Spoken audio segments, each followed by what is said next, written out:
And I am very happy to have with me today Dr.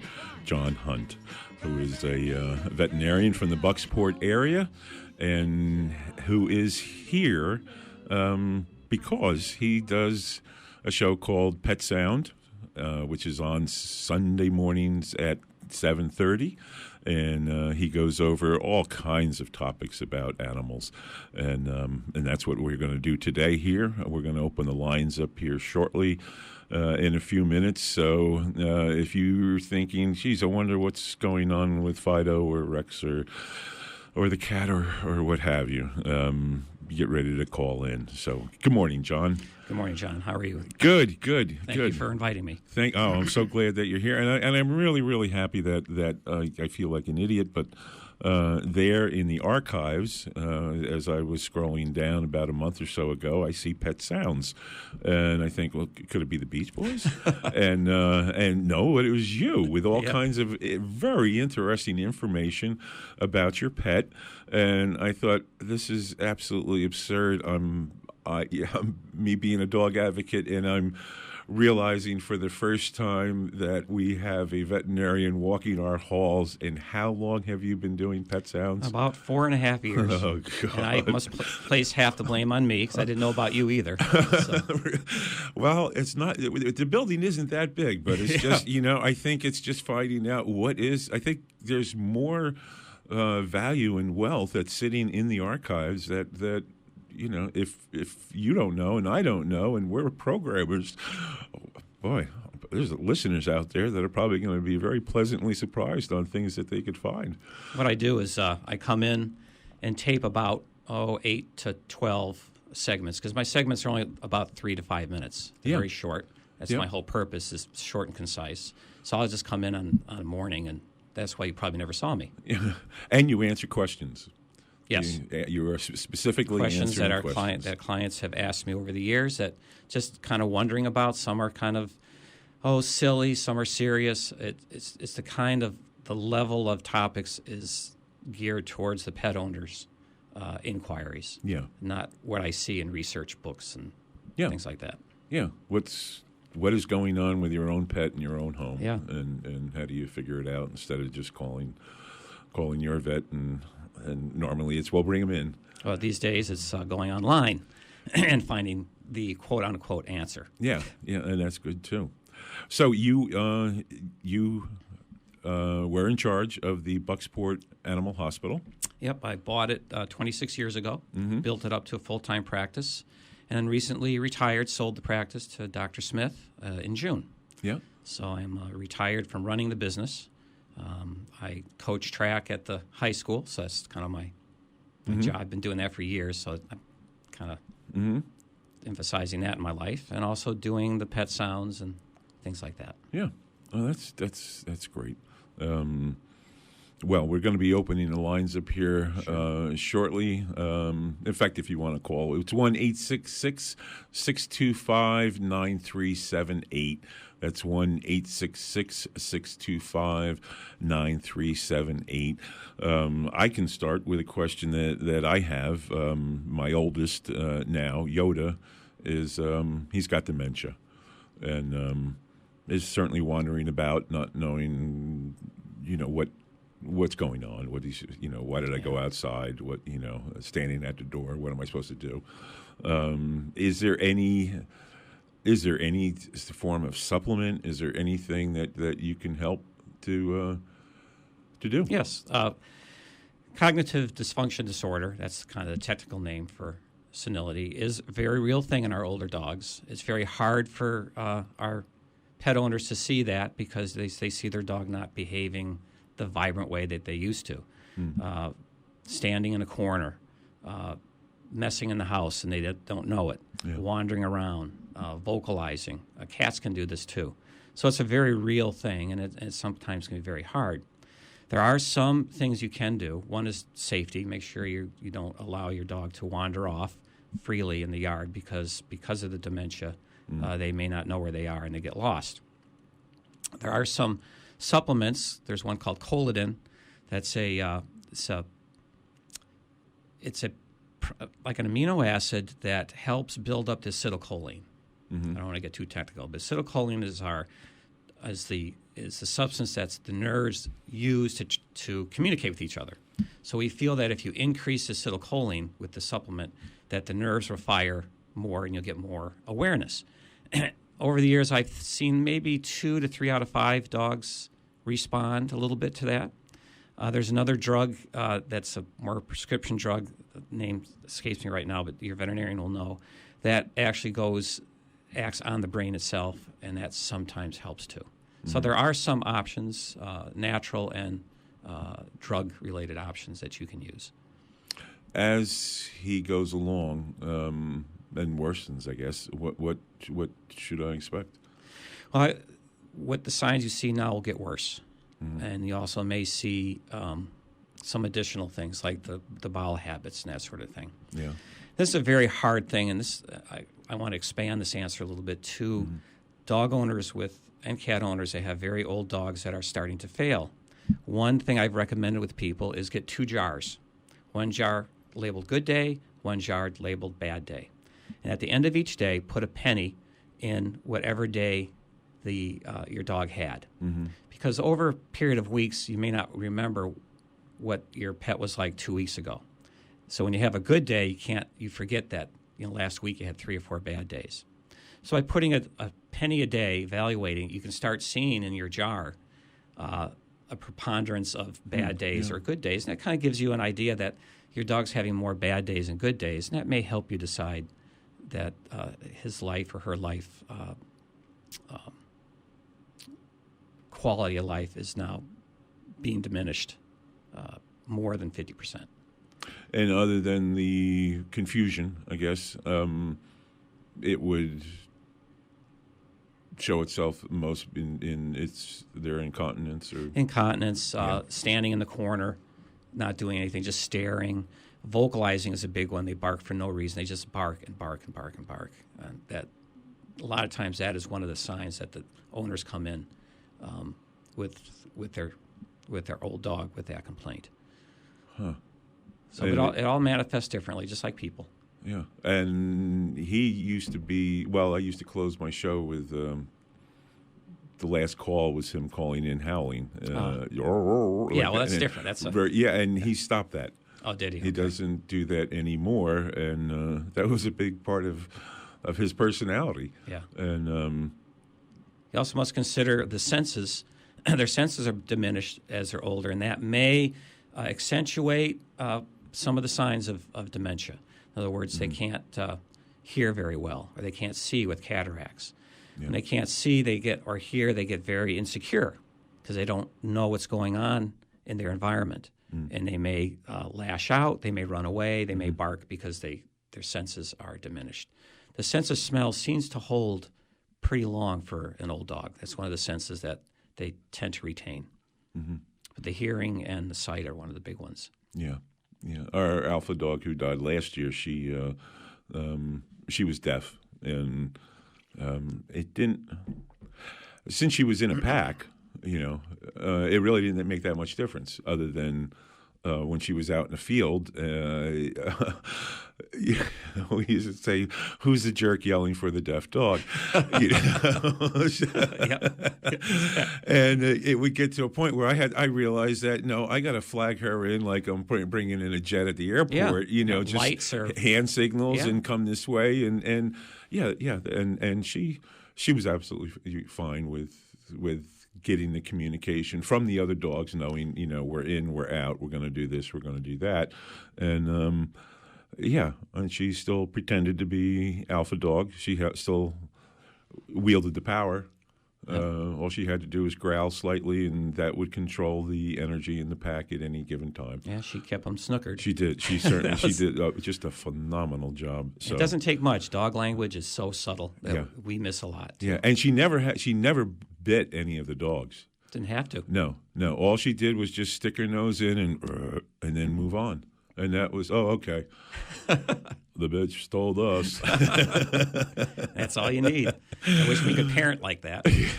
Just a side look. Boy, you're not kidding. Yeah. Teenage my daughters. My mother had that. She had the look of, that instilled the fear of God. And future pain. So we have our own ways of communicating. Yes. Now, I have there's a person who always listens, and she has an older husky.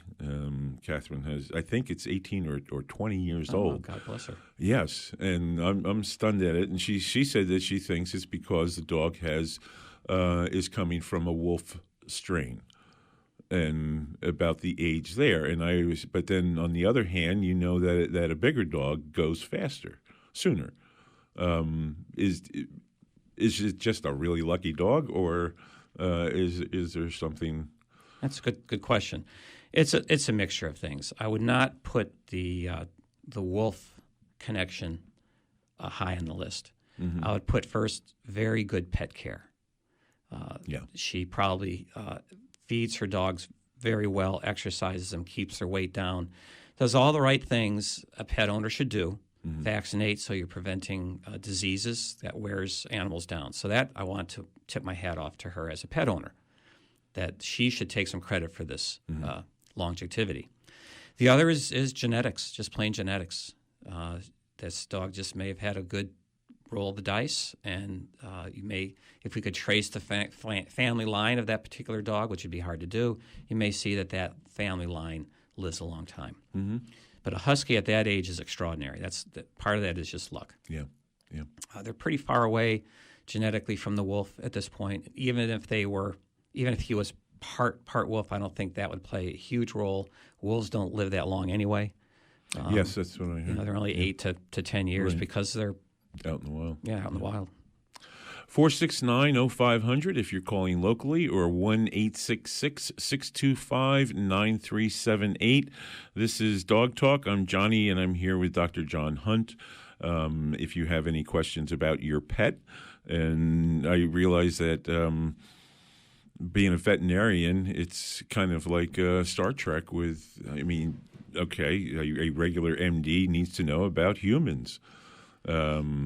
On Star Trek, they also needed to know about Klingons, Romulans, and Vulcans. You are learning about dogs, but then you need to know about cats and birds and anything else that's coming down the pike. Well, you get trained in all the species, so it's quite a busy 4 years during school. But most veterinarians, when they graduate, they narrow the species down. Yeah, you got the small animal veterinarian, the large animal veterinarian, the equine, the horse veterinarian, the exotic veterinarian, the zoo veterinarian, research. So we kind of go into little niches so we can better treat and understand those species, because it's very hard to know everything. Specialists, specialists. So we have, John, would you? I'm sorry. Okay, so I have Mary Lou from Brooksville on the line. Good morning, Mary Ann. Mary Lou. Mary Lou, I'm sorry. I have a large Bouvier who's 8 years old who's become bulimic. Mm.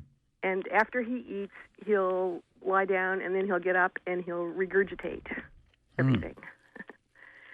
And I've tried changing his diet. I've tried slowing down his eating by putting hard rubber balls in his bowl. What comes up is the food undigested? Right. Most of the time it's undigested. Sometimes he'll vomit later and it will be more digested. And sometimes, it gets pretty gross. But yeah, I can imagine. Well, one of the things that your veterinarian would want to determine is he or she? It's male. Yep. Is he vomiting or regurgitating? Those are two very different things. Right. Vomiting comes from the stomach. Right. And that leads to a whole slew of different reasons, from foreign bodies, cancers, parasites, diet indiscretion. But then there's the regurgitation. Mm-hmm. The most common cause of that would be the food never gets down to the stomach. Mm-hmm. It stays in the esophagus because the esophagus is not moving the food down. Mm-hmm. Interesting, the dog, unlike humans, the esophagus has the striated muscles all the way down to the stomach. Humans only have it halfway. Huh. So dogs can regurgitate or vomit at will. Mm-hmm. So the first question is it true regurgitation? Mm-hmm. If it is regurgitation, then you start thinking of a disease called myasthenia gravis, which I think the Bouvier is one of the breeds that could be prone to that. So that would be the first thing I would try to determine is, are we getting regurgitation or vomiting? X-rays can sometimes show a very enlarged esophagus because myasthenia gravis has the disease in which the muscles don't work, the neuromuscular action. So the esophagus gets really, really big and floppy. So when you eat, the food just sits there, and then they just kind of bloop, bring it up, and they start losing weight. So I don't know if he's been losing weight or not. Yeah, at one point he was. Now that's leveled off a little because he's not doing it quite as much. But because you've been changing the way you feed him? I think that was it. It started last April, and he was down, I don't know, maybe 10 pounds lower than he should have been. And we took X-rays and found nothing. And did they put a little barium, that kind of white stuff down? No, we didn't do that. Okay, that's something you try. Yep. If you feel your veterinarian has ruled out megaesophagus, that's the term for this really floppy esophagus, then you want to get into more of the stomach causes. Okay. And that gets kind of complicated. But what you may want to try is feeding gruel instead of hard food, and feed it up on a stool. Yes, he eats high. Okay, but you got to keep him up on a stool for about 20 minutes afterwards. And see if that, because it takes time for the food to come down, if that's the problem. So don't let him lie down afterwards. No, have him stand up, have gravity pull that food down, assuming, again, we're dealing with a megaesophagus. Would it help to put him on to go for a walk right after? So just standing, and a walk later, but standing with the shoulders above the hips. For how long? Oh, about 20 minutes. Really? Yeah, okay. so get your radio out and watch TV. Watch TV. Yeah. There are actually seats for megaesophagus dogs that are made. The dog jumps right into it, and they're literally sitting on their fannies and sitting up like a person. And they feed them right like that. And they just stay in that. And you can probably find it on the internet. Yes, you probably can. But I wouldn't go that far. That's expensive. I would just try that, the gruel and keeping them elevated. If that doesn't seem to work, then you may want to go back and look into other causes. Okay, thanks a lot. You're welcome, Mary Thank Lou. you. Next, we have Catherine from Appleton, who has an older husky, as we've been speaking. Yes. Good morning, Catherine. Good morning, Jonathan. Oh, Hi, honey, Catherine. I feel your concern about your old dog, but let me just tell you something. Then I'll send you something. I'll email it to you. Can you turn down the radio? I give coconut oil to Montana. I give her, when I mix in with her food, I mix it in every night, and I also give myself some. So that's the time we both get it. And how old is Montana? She's 20 plus. 20 plus. 20 plus. And she has no cataracts. I grate up organic carrot every night. Every night she gets it in her food. But anyway, the coconut oil has been proven, and as I said, I will send it to you, to help dementia in, or if they want to call it Alzheimer's, so they can give you a pill, in older people.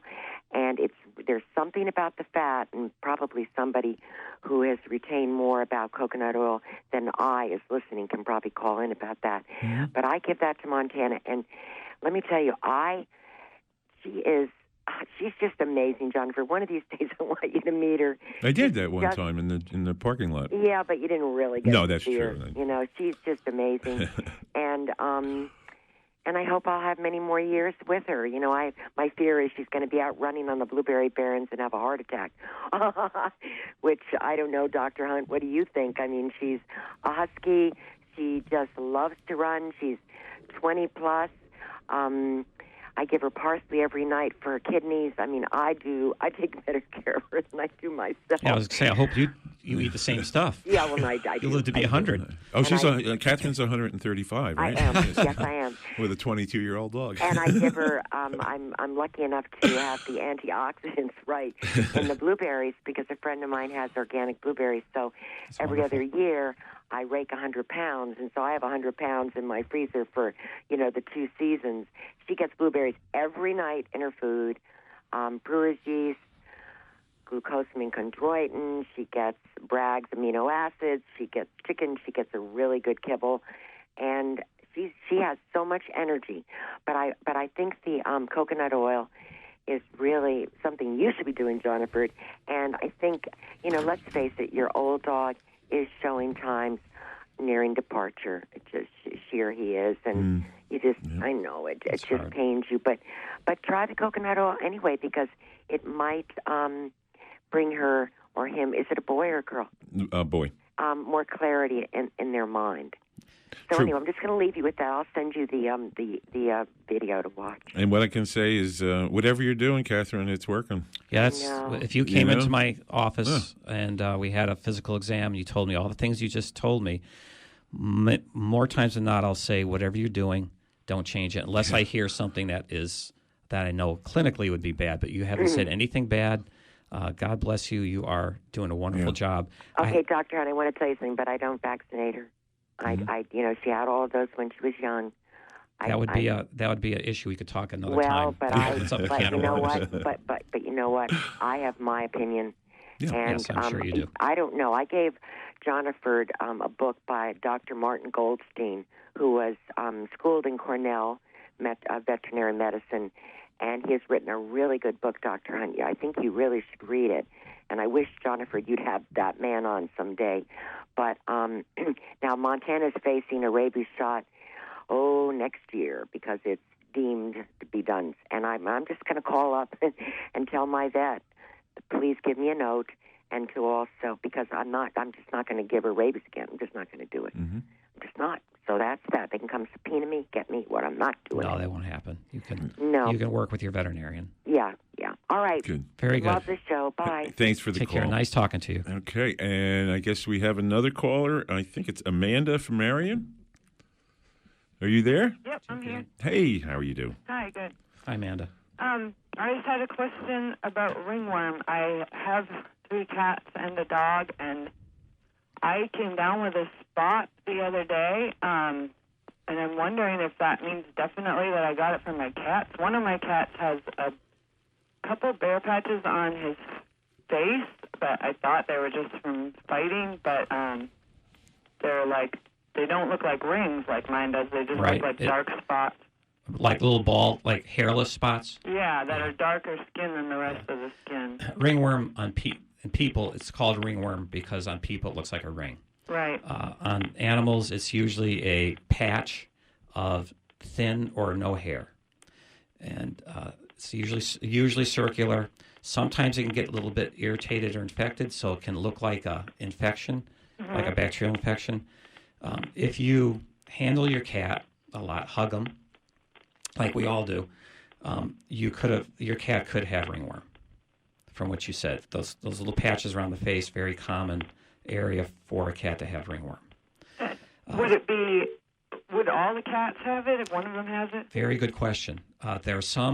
There's evidence to show that some cats can carry the ringworm and not show clinical signs.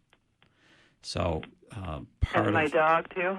Your dog could as well, possibly, but usually the dog will show up with signs on the skin. Okay, and that's the best way to tell?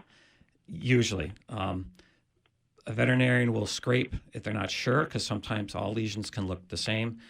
What we'll do is, with a little blade, scrape the skin and put it on a little culture media and wait for a week, 10 days.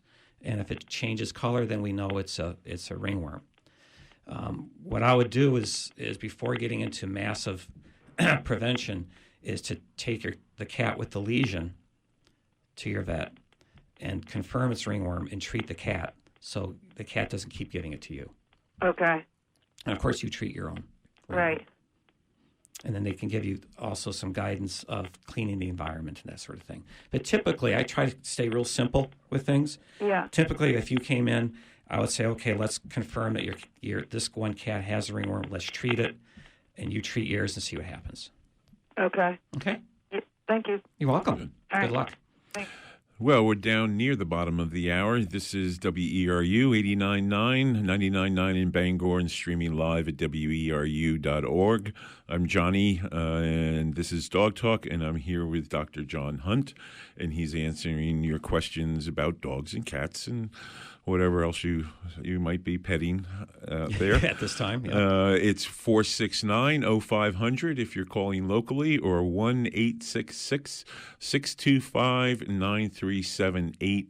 That's 1-866-625-9378.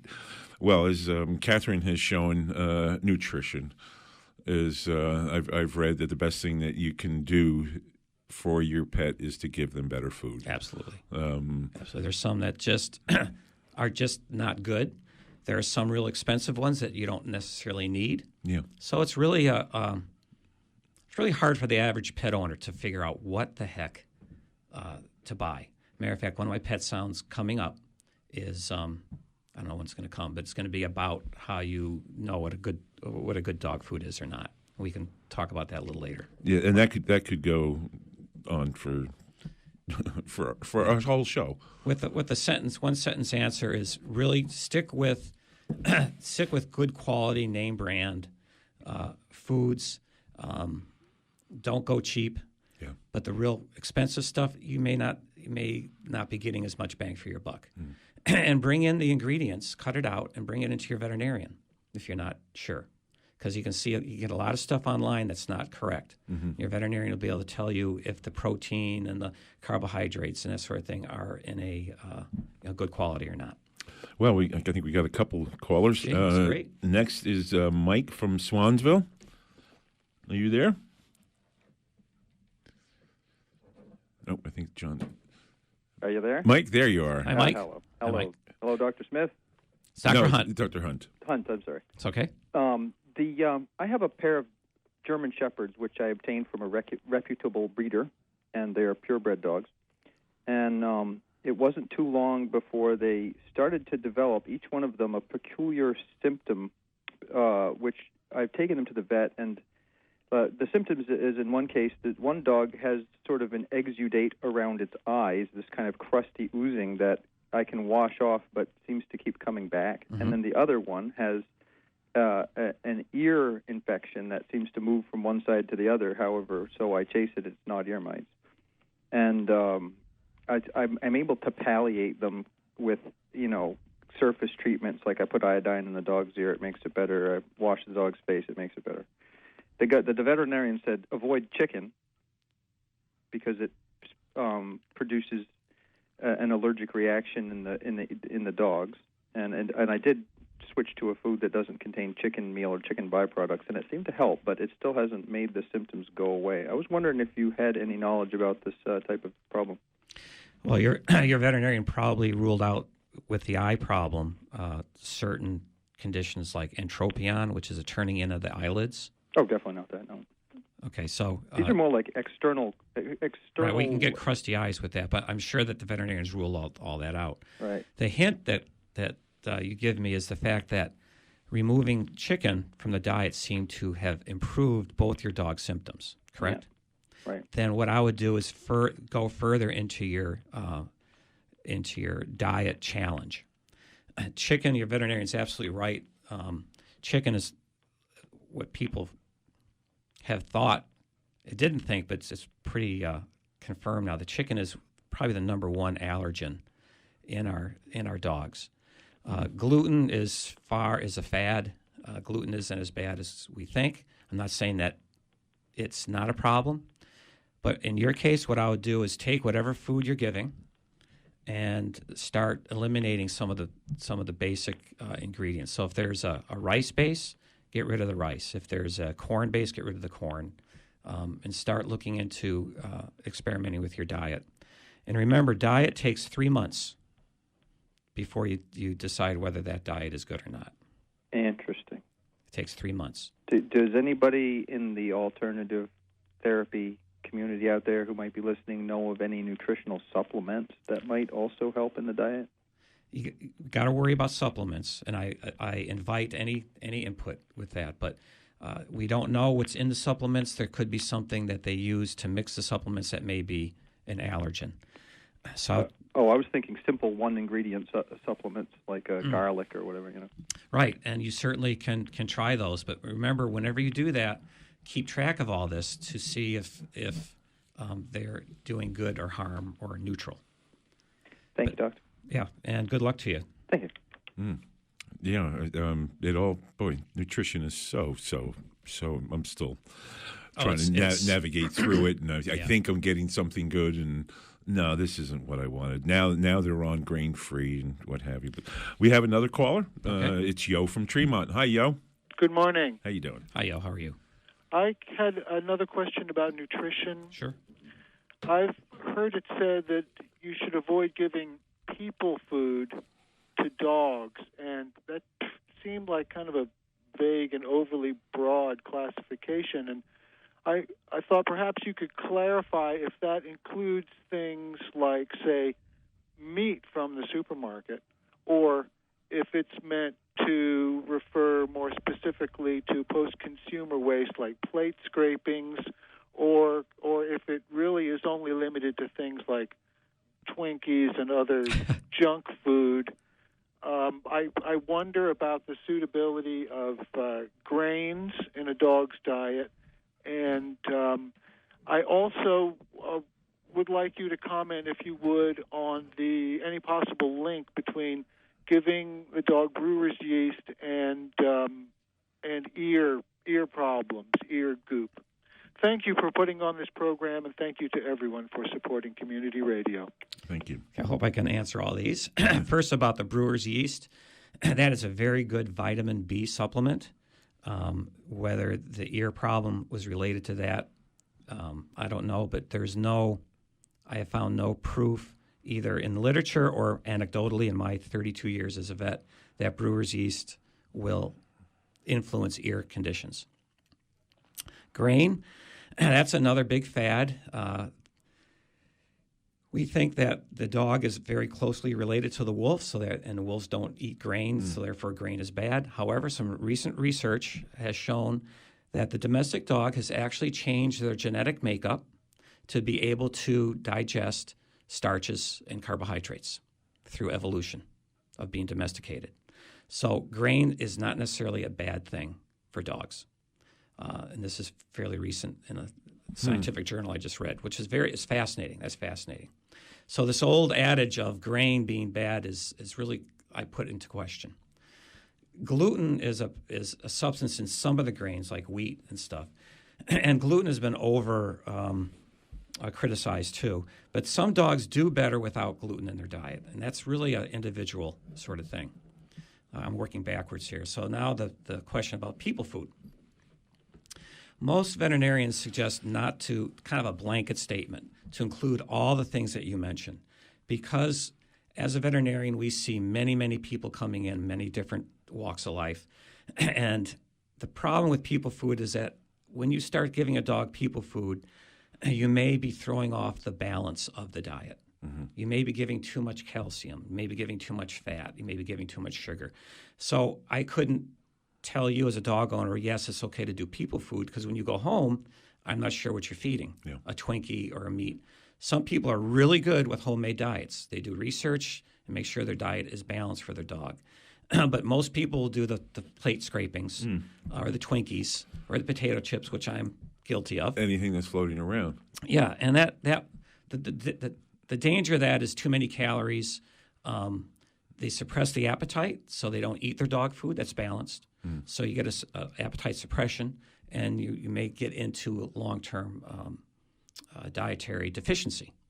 But people food, per se, like you mentioned, there's a place for it with certain people, that pet owners that are willing to do the research and give a balanced food. I've done a few shows on nutrition, since it's so important on what we're feeding. I mean, that's where it really begins, and everything problems are after all of that, and trying to figure out, and even on my own. But found out that yes, when someone is trying to do a diet, creating a diet of their own out of their house, they're missing things because, companies like Purina, and I didn't have a good view about Purina, thinking going back years it was just filler. And they, from what I've understood, that they've really gotten their act together. They have a ton of scientists that are methodically looking at exactly what nutrient is needed, what isn't.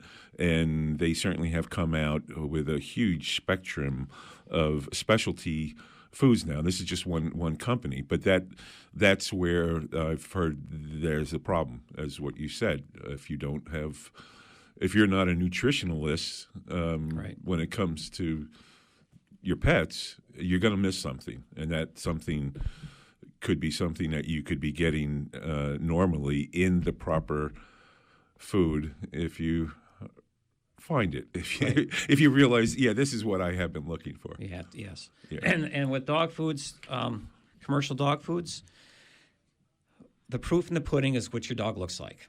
If a client comes in with a dog that's bright and alert, their eyes are just beaming, their hair coat is shiny and sleek, I ask my client, where are you feeding your dog? And they can say whatever it is. I say just keep doing it, because that food, for whatever reason, is best. Like you and I, some of us can't drink milk or eggs or whatever. We just don't tolerate it. Same with dogs. If that dog is doing great, I say don't change it. Yep.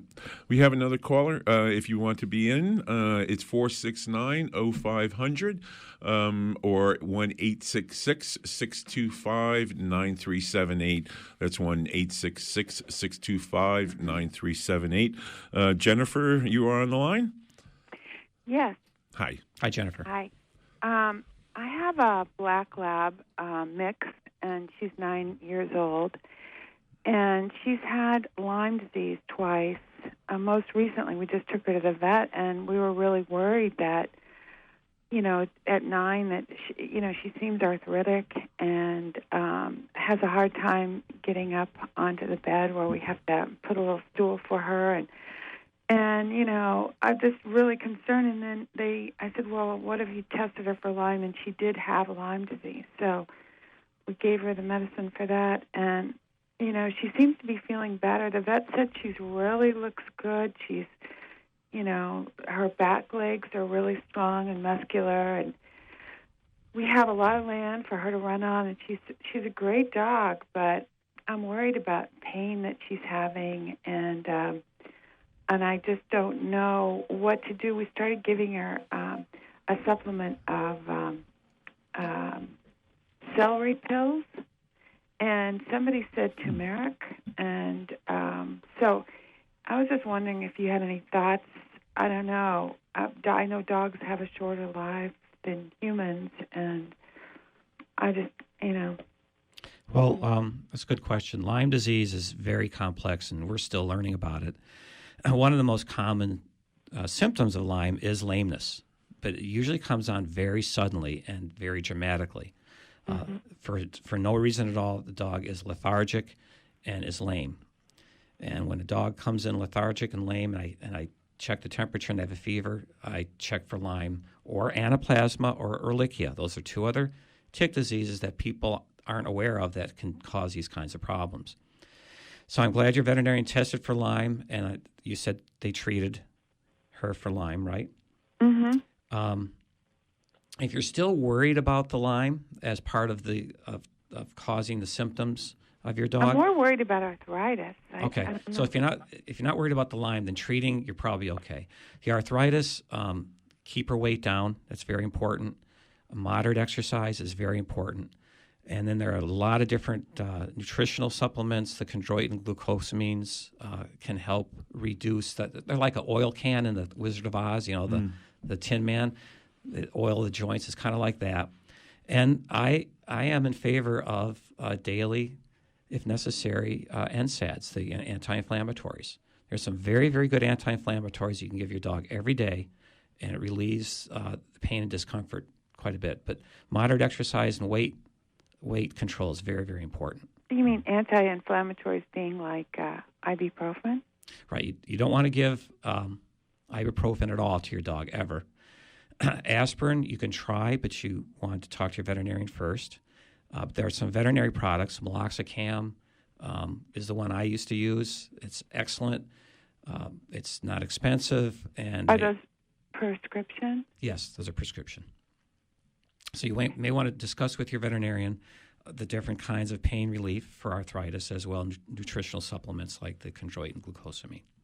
So the celery, I don't know anything about. Celery, yeah. If it's not hurting your dog and seems to be helping, that's fine. I don't think there's any toxicity in celery from what my memory. And what was the other thing? Turmeric? Turmeric, yeah. A very small amount, I hope. I haven't done it yet, but a friend told me that I would look into that. I would have to. Those kinds of things. I have a cheat book in my office. I go and look it up because there's so many different nutritional, and I would have to look that up because some of the nutritional supplements are not good. They can be harmful, so you got to watch that. So just be cautious. That's all I'm saying. Okay. Well, thank you. Yeah. Well, good luck. My oldest dogs are on glycosamine and fish oil. Everybody gets fish oil. Yeah, fish oil is good. Not cod liver, fish oil. Fish oil. Good. Yeah. Because it has omega-3s in it. Cod liver does not have omega-3s in it. Right. 469-0500, 1-800-625-9378. That's 1-866-625-9378 if you have a question for veterinarian John Hunt. One thing I'd like to add, yes. Jennifer's Lyme disease. Lyme disease, if not treated, and Jennifer's dog was treated, so I'm not going to worry Jennifer, but those of you out there, can cause kidney failure in dogs. It's not just lameness. And the black lab is the most common breed that I've seen personally, it's just my own personal experience, that have had the problem with kidneys. So what I recommend with my pet owners is if they're worried, there's a urine test to check for early kidney function. By your veterinarian, that's very convenient. So it's something to look into. But I think Jennifer doesn't have to worry about hers because she treated her dog. Okay. Well, we have another caller. Michael from Bar Harbor, are you there? There you are. Saying hi. Hey. Hi, Michael. Got a question for you. Our dog has been having a problem with her eyes. Her inner eyelid goes back, and it's like her eyes are dry or irritated. We have some stuff, I forget what it's called, that we put in her eyes that seems to help, but it keeps happening. So are dogs allergic to things? Do they have eye problems because of allergies? Mm-hmm. Yes, they can. How old is your dog? She's probably about 5. And did she have this problem all her life? No, it just started up a little while ago. Is she squinting? She squints, and she, it's obviously bothering her. We put these eye drops in. It's neomycin, I think. Yeah.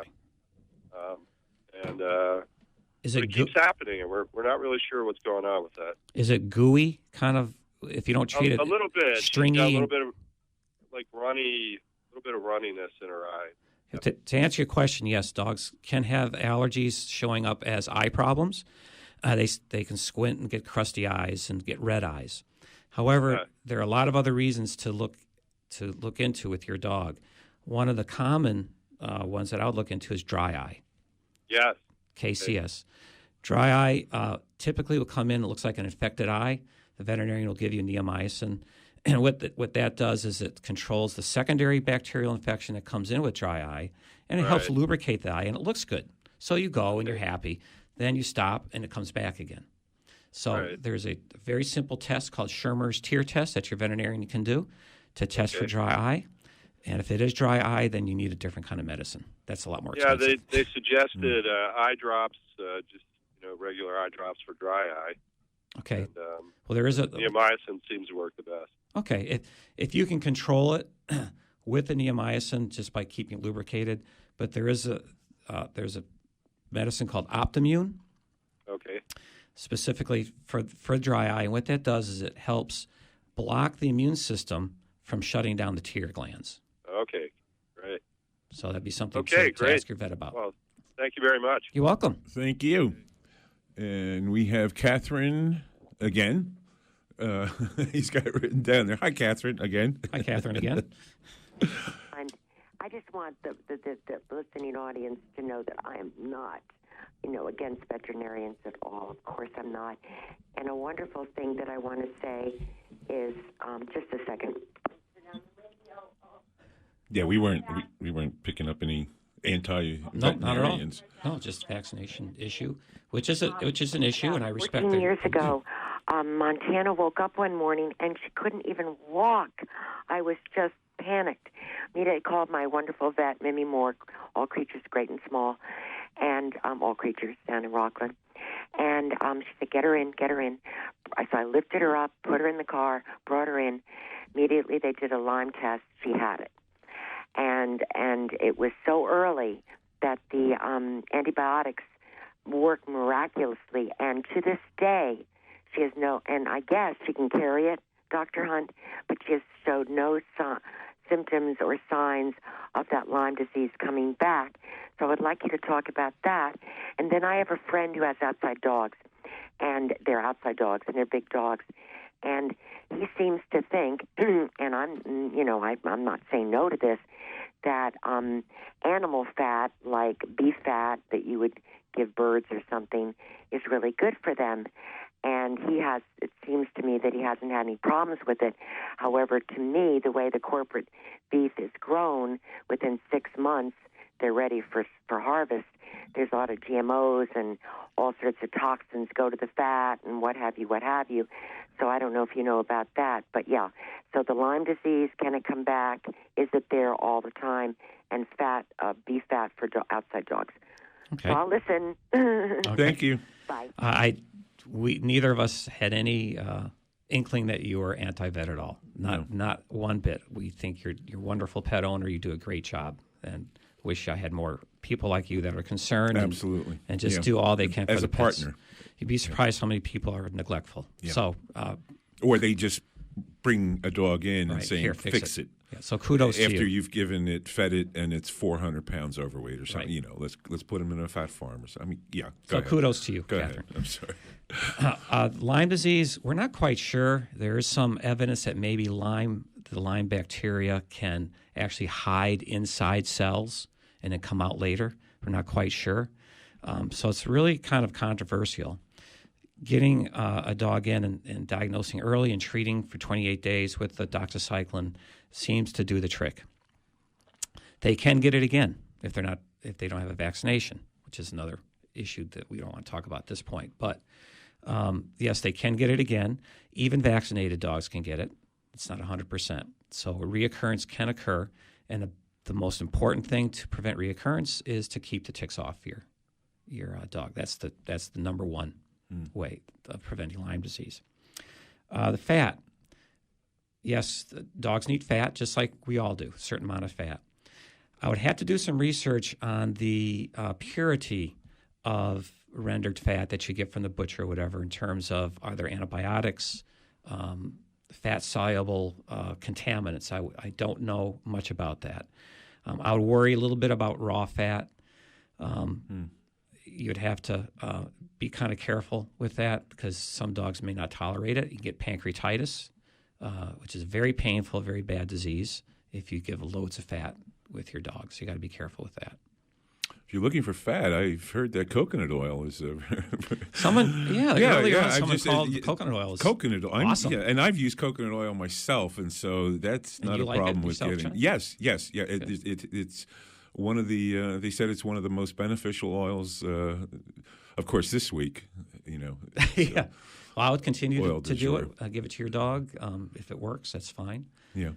I'll do some research after the show myself. Yeah. Thank you for that pointer, Catherine. Yes, and getting back to the nutrition, we were talking before we started. Petco has come out and said, "Hey, all those rawhides and treats and everything that we're getting from China. Well, they are killing your dogs and they're making them sick and they're doing all these terrible things. So we're going to take them off the market." As soon as we finish selling them out in May or something, so you can buy it now and let your dog die, or just let us sell it to someone else, and then we'll stand up. And the good stuff will come in. Yeah. So, and I have always been suspect. I mean, for years I've been following the China bad, and I'm looking at rawhide and white rawhide. Well, that's bleached. No, and I've kind of I don't think there's any good rawhide. I could be wrong. I don't give them to my dogs anymore. And you were saying that there's another problem with it not just being created in China, but Canada. Yeah, it's a very complex situation. The rawhide bones, first of all, we did have a problem years ago, and I don't want to. China is not the only person. There's some rawhide bones that were dipped in a beef broth kind of thing. They're still selling it. Yeah, with bacon flavor and all kinds of. It was beef about 10 years ago. They were made from Brazil. Yes. And they came up and they were making dogs sicker than dogs, actually. So it's just not China. Sick as cats. Sick as a cat can be. But the China is a good example of dog food production and how convoluted it can be. A dog food company, a very reputable dog food company, can buy their food from a factory let's say factory in Ohio, that makes food, and this factory divvies it out to different companies. That factory gets their ingredients from Canada. And so the Canadians sell this ingredients. Now, the Canadian get their ingredients to make the preliminary parts of the food from China. So China was adding melamine to some of these ingredients to boost up the protein percentage, because melamine, when you analyze food, the protein goes up, protein percentage in the analysis. It really isn't protein, but the percentage goes up, so they were basically cheating. So the Canadian people bought this stuff. They didn't know it at the time, and they sold it to the American companies that either made it directly or they sold it to the grocery store companies. So it was really 3 or 4 steps involved that this melamine kind of sifted through. So it got lost in the muddle, and it killed a couple of my cats, my clients' cats here in Bucksport. 2 from Ellsworth were being fed that food. This is many years ago, and they died of kidney failure. I mean, it was real. It's a real thing. Nowadays, because of that, a lot of factories shut down on a dime if there's any kind of contaminant. Same with medicines. A lot of medicines go off market because of some contamination in the production. So it's I don't know if it's swung over too far or not. So any rawhide, yes or no, or rawhide, pig's ears, or I can say that I've never ever removed a rawhide bone that was obstructing a dog's intestines. I've removed a lot of rubber toys that were considered pet toys. I mean, you bought them for your dog. I've removed a number of those from the intestines. So statistically, in terms of obstruction, my own personal experience, I have never, ever done that. I've had some dogs eat a bunch of the rawhide too much and they throw it up. So if you're going to feed rawhide, make sure it's reputable as you can. I can't tell you which companies are reputable or not. And just observe them. Just make sure that if they wolf them down, then that's not a good thing. Some dogs just like to chew and get the end of the knot gets all kind of yucky, and dogs love that. I mean, the yuckier the better. And I think that's okay. But wolfing down a big bone like that, or those rawhide sticks, if they eat them just like that, I would tend not to do that. I wouldn't give a dog rawhide for that reason. So it kind of depends on the dog. So anything that you would suggest instead of? Oh, there's a million products out there. The Nylabone people that have very good products. The Kong, I love the Kong. This is kind of a My one pitty gets that and chews it up. You know, when you were saying rubber, I just you could see me hanging my head. I'm just thinking, I picked up a piece about 1 inch by 1 inch this morning. So when you see that, then you got to toss it. Yeah, where's the rest of the Kong toy? And I hope it's not in you. So you really have to be careful. Just be aware and kind of watch. I think the big thing is the pet owner to watch how the dog is consuming or using that toy. A rope too. I've taken bits of rope that was a dog toy out of the intestines of a dog. Well, my one pit bull, everything. I mean, he's the biggest clown, and everything is a toy. Everything is now including we can play. Shoes. We're going to play now. Hey, we got one more. We're almost out of time. We got one more return call from Yo. Yeah, Yo. Good.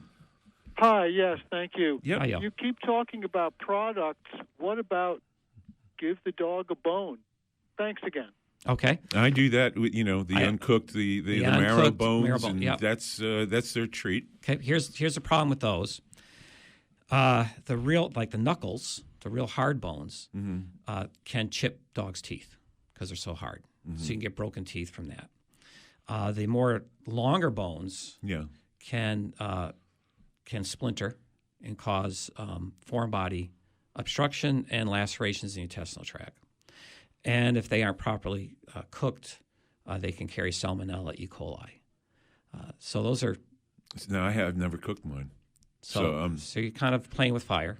So I need to cook them, which will make the bones more brittle then. Yeah, so then that could cause them to splinter. Okay. So again, I used to be kind of didactic and say, no butcher's bones at all. Now I kind of say, well, if you do a knuckle or if you have a bone, you should watch your dog with it. Don't leave him alone. Yeah.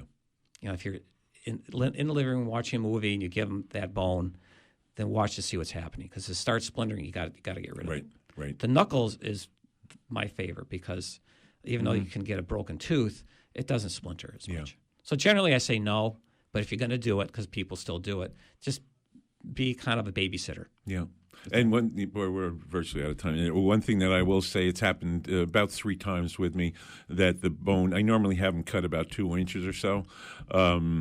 But the bones, and it happened especially with my alpha dog Pony, she would chew down, and all of a sudden it would slip over her incisors. I was just going to tell you, that's my other. Yes, and the round ones. Right, and I've cut so many. She flipped out over that, and the first time I took her to the vet, and he had to knock her out and use a saw and everything. And the next time, in fact, I went and told Mark, I said, if you ever have to do it again, what you need to do is to get a tin snip.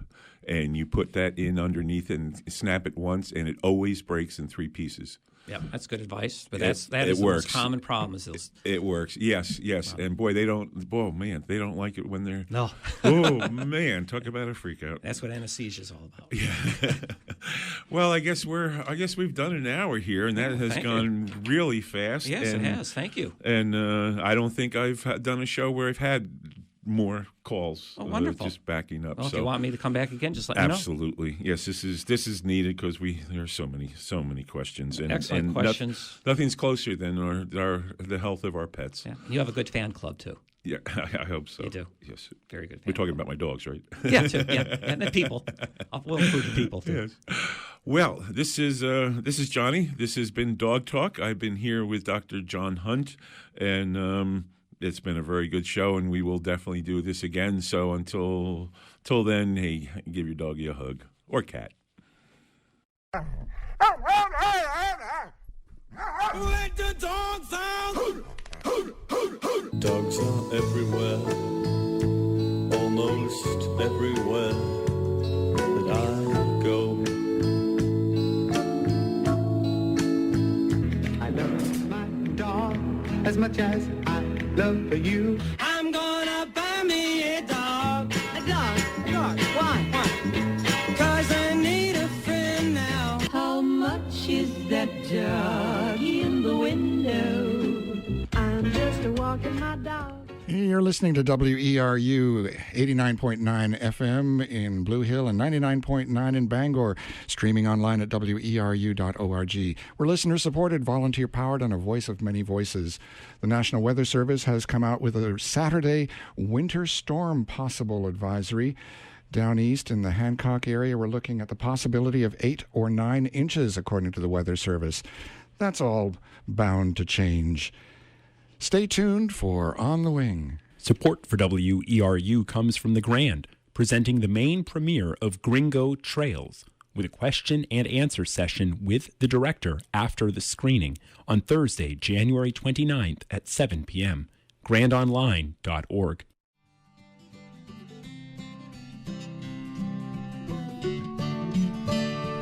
What happens when the chemistry of the ocean changes? Marine scientists and shellfish growers tell us that the ocean is getting more acidic. How does this affect marine organisms like clams and lobster? What about the people who rely on ocean resources to make a living? This is Natalie Springle from the University of Maine.